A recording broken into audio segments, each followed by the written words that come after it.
Sasa tunamwona jamaa hapa ananonoa kisu. Alipomaliza kunyoa kisu, akaenda kumnyoa nywele yule, anaonekana kama bosi wake sijui, ana pembe moja. Alipomaliza akampa heshima yake bosi, akampa heshima, akankabidhi kisu chake.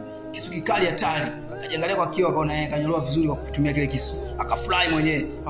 Akamwambia, "Njoo kuonesha zawadi yako." Hivyo ndo akamuonesha pale kuna kisanduku fulani. Akamwambia, "Nenda kafunue kile kisanduku." Jamaa kaenda kufunua. Alipofunua akaangalia hamna kitu. Una uwazi tu, yule jamaa akaja akamsukumizia.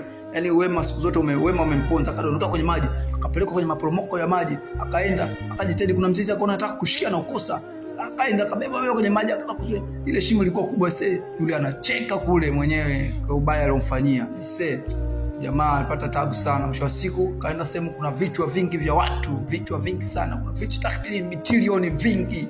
Akaamka pale anashangaa hivi vichwa vya watu vingi vimetolewa uhai vingi, yani inawezekana vya miaka mingi. Akashangaa, akaona kofia yake, akaichukua kofia yake, akaivaa, akakaa sehemu hivi.